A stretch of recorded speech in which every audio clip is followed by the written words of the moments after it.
Muy buenos días a todos. Hoy sábado 7 de noviembre vamos a compartir la palabra que está en Segunda de Crónicas, capítulo 6, versículos 12 al 42. Yo por mi parte voy a leer del versículo 12 hasta el 25. Y dice así la palabra del Señor. Entonces Salomón se puso de pie delante del altar del Señor, frente a toda la congregación de Israel, y extendió sus manos.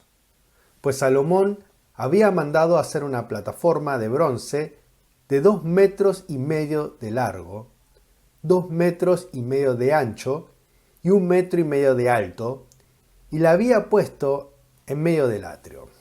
Se puso de pie sobre ella e hincando sus rodillas ante toda la congregación de Israel, extendió las manos al cielo y dijo: Oh Señor Dios de Israel, no hay Dios como tú, ni en el cielo ni en la tierra.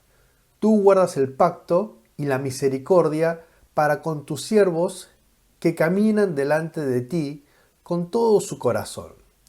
Tú has cumplido con tu siervo David, mi padre, lo que le prometiste.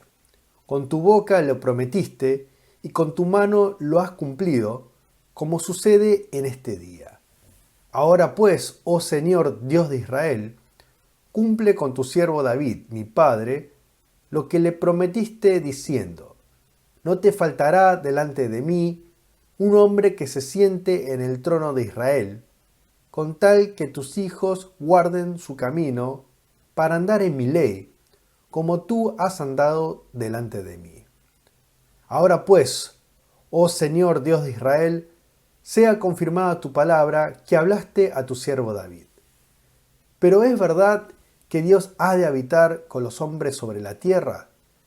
He aquí los cielos, y los cielos de los cielos no te pueden contener. Cuanto menos este templo que he edificado. Sin embargo, oh Señor, Dios mío, vuélvete hacia la oración y la plegaria de tu siervo, para oír el clamor y la oración que tu siervo hace delante de ti. Estén abiertos tus ojos de día y de noche hacia este templo, hacia el lugar del cual has dicho que allí estaría tu nombre, para escuchar la oración que tu siervo haga hacia este lugar. Escucha las plegarias de tu siervo y de tu pueblo Israel cuando oren hacia este lugar. Escucha tú desde el lugar de tu morada, desde los cielos. Escucha tú y perdona. Si alguna persona peca contra su prójimo y éste le toma juramento al hacerla jurar y ella entra bajo juramento ante tu altar en este templo, entonces escucha tú desde los cielos y actúa. Juzga a tus siervos dando la paga al injusto, haciendo recaer su conducta sobre su cabeza y justificando al justo, dándole conforme a su justicia.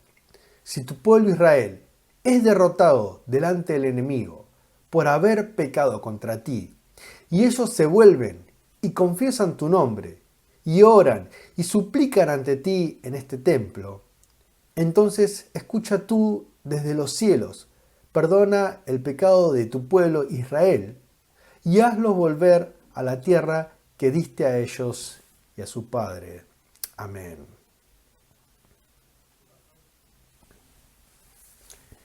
Viajar hoy ciertamente es mucho más fácil con las facilidades que la tecnología nos provee.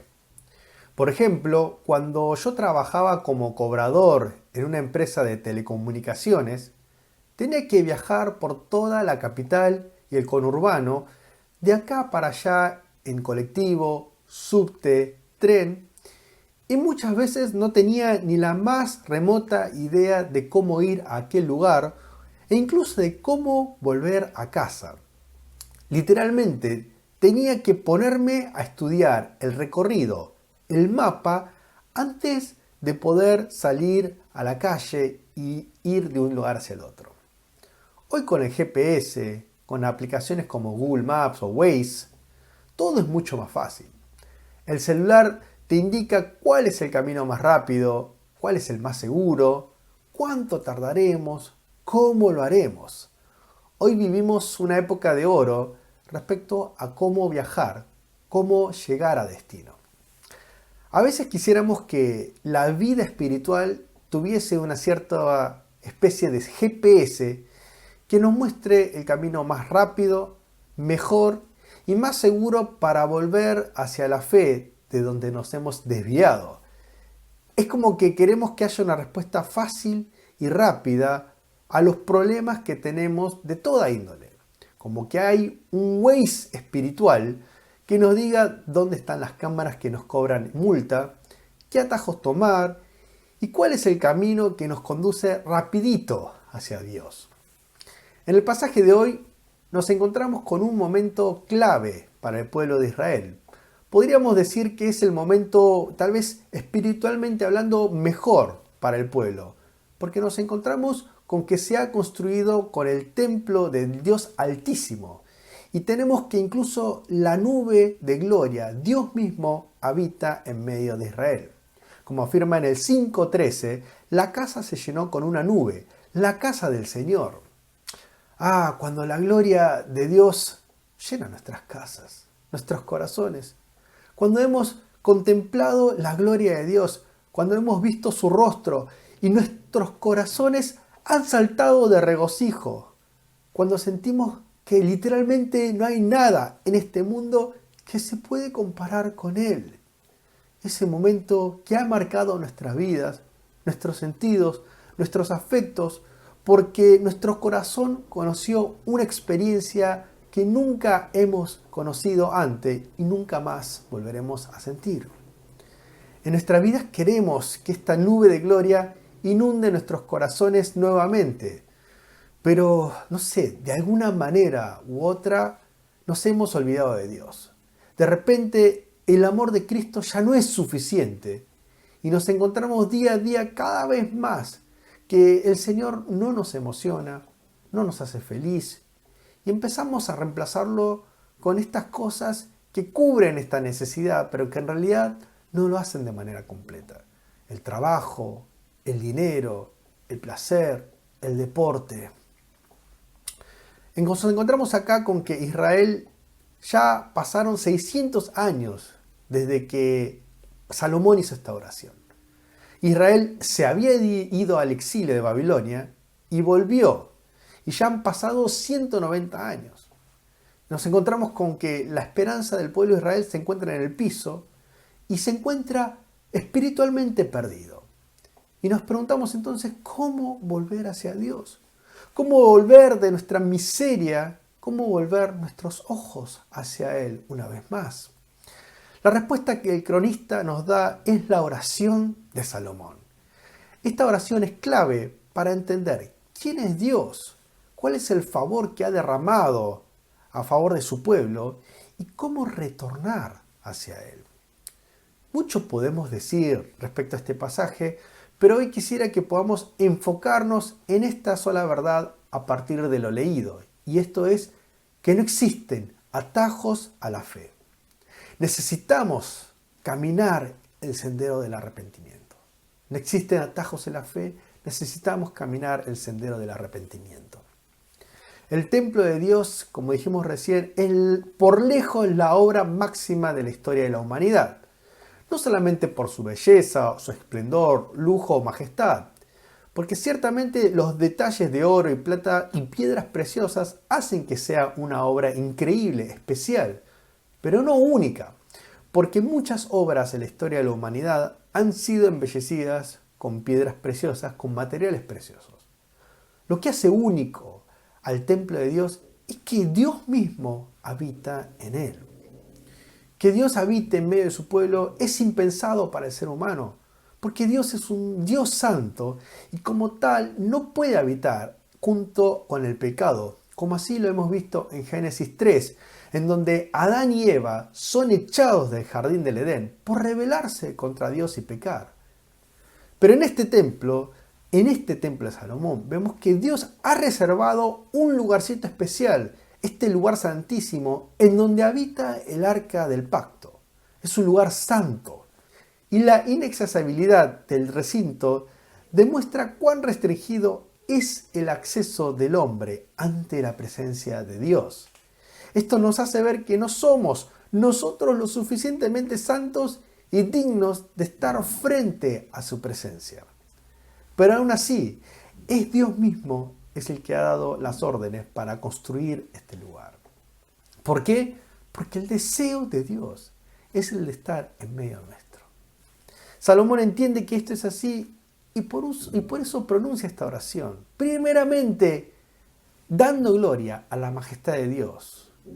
Dice en el versículo 18, pero ¿es verdad que Dios ha de habitar con los hombres sobre la tierra? He aquí, los cielos y los cielos de los cielos no te pueden contener. ¿Cuánto menos este templo que he edificado? Dios es demasiado inmenso como para estar en medio nuestro y aún así Él ha decidido habitar, venir, estar en medio de los hombres. Y lo segundo que hace es no solamente habla de la majestad de Dios, sino que la contrasta con la pecaminosidad, debilidad, fragilidad del ser humano. En el versículo 36 leemos que no hay hombre que no peque. Pecaremos y que no querramos hacerlo, no podremos evitarlo. El pecado ciertamente fue el causal del exilio, del castigo que Dios trajo. Es por el pecado que el pueblo de Dios fue hacia Babilonia en cautiverio. Y una vez vuelto del exilio, el pueblo se pregunta cómo volvemos hacia Dios. En este contexto, la oración de Salomón cobra vigor porque nos indica el camino a casa. El camino a la fe genuina es es el arrepentimiento. Como dicen los versículos 24 y 25. Si tu pueblo Israel es derrotado delante del enemigo por haber pecado contra ti, y ellos se vuelven y confiesan tu nombre, y oran y suplican ante ti en este templo, entonces escucha tú desde los cielos, perdona el pecado de tu pueblo Israel y hazlo volver a la tierra que diste a ellos y a sus padres. Solamente por medio de una fe genuina tendremos acceso al Padre. Solo con un arrepentimiento de corazón podremos adorar nuevamente frente a la presencia de Dios. La presencia de Dios no se puede impostar. No podemos fingirla. No podemos crear esto en nuestros corazones con artilugios. ¿Está en nuestra vida o no está? Así tampoco podemos fingir el arrepentimiento. Sí, podemos engañar a los otros, mentir, aparentar ser espirituales cuando en realidad no lo somos. Podemos mentir a la gente y aparentar ser espirituales al ojo humano, pero Dios conoce al ser humano, conoce su interior y sabe cómo estamos realmente espiritualmente hablando. Si estamos muertos en nuestros delitos y pecados o si estamos floreciendo en la fe. La realidad es que no existen atajos en nuestra vida de fe. Sí existe un camino único que nos llevará a la presencia de Dios una vez más. Se trata del arrepentimiento de nuestros pecados, de reconocer nuestra pecaminosidad, cómo esto ha violado la santidad y la grandeza de Dios. Se trata de una fe genuina que odia al pecado. A lo largo de nuestras vidas tendremos altibajos, momentos en los que espiritualmente creceremos y otros en los cuales estaremos estancados en el pecado. El camino para volver hacia Cristo es odiar el pecado. Se trata de arrepentirnos y tornar nuestros pasos hacia Él, hacia la santidad, una vez más.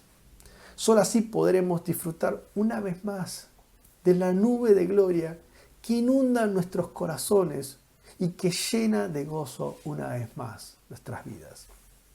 Mi oración es que el Señor ilumine los lugares más recónditos de nuestro corazón y nos permita una vez más conocer estos pecados ocultos y así poder permitirnos una vez más volver hacia Él en arrepentimiento genuino. Oramos. Padre Celestial, es en esta mañana, en este día, que te agradecemos porque tu majestad y gloria ha venido a habitar, ya no en forma de templo, sino en forma de carne, en Jesucristo.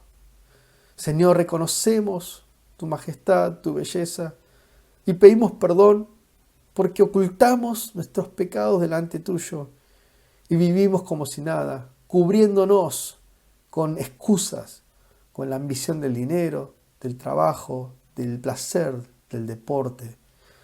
Queremos una vez más volver hacia vos y sabemos que no hay atajos.